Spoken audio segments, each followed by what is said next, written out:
What's going on, everybody? My name is Taappzz. Welcome back to the channel, and if you're new here, thank you for joining us. Now, before I get too deep into the video, I did just want to say thank you to every single one of you that has subscribed over the past week or so.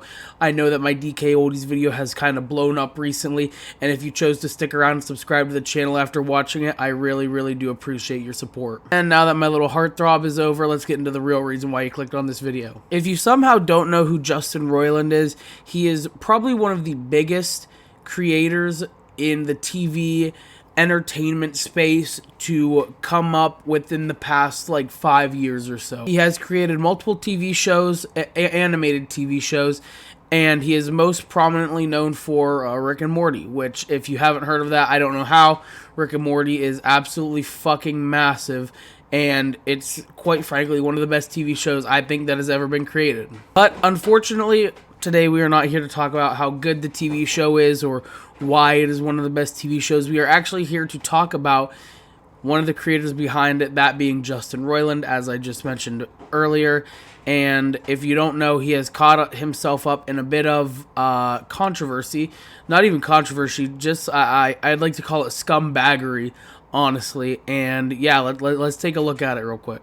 So, as you can see by this headline, Rick and Morty co-creator Justin Roiland faces felony domestic violence charges. Roiland was charged with domestic battery and false imprisonment in May 2020 after an incident with a woman he was dating, according to criminal complaint. So you may be asking yourself, well, why are we just now hearing about this if it happened all the way back in 2020, close to 3 years ago? Well, that's because it's just becoming all public knowledge, and his trial is set for, I believe, around March, April, May, somewhere within those couple months, but We'll read through this report here. He was charged with felony domestic violence in Orange County, California. Criminal complaint back in May 2020.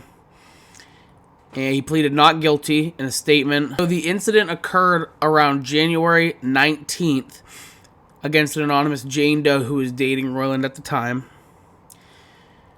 According to Orange County Superior Court records, Roiland pleaded not guilty to both charges in October of 2020. Then he has been subject to more than a dozen court hearings, including pre-trial hearings.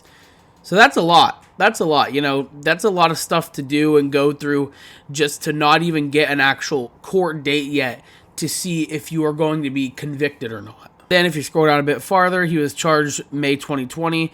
He was arrested and released on a $50,000 bond in August and then arraigned in October of 2020.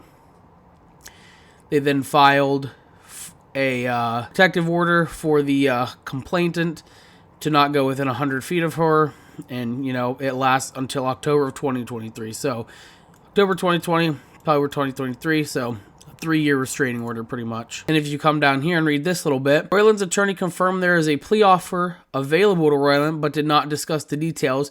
The brief hearing concluded a moment later with an agreement to convene again on April 27th.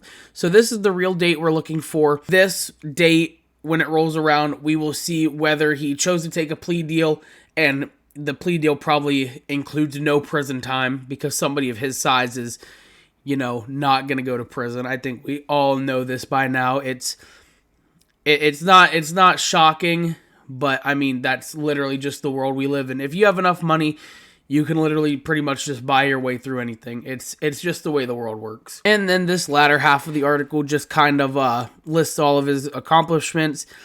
Over the past 3 years of the domestic violence case, he released an NFT art collection.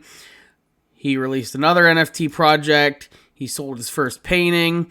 He is the main character in Solar Opposites, which he also helped create. He's also the voice of Morty, which he co-creates. So, I mean, and yes, right here. I was about to mention this, but I didn't know if this article mentioned it. Hulu's Koala Man, which is literally, yeah, the first episode, which was released this month. So he literally just released a brand new show amidst all of this becoming public knowledge. So, I mean, yeah, like I said in the beginning of this video, Justin Roiland is absolutely fucking massive in the entertainment industry.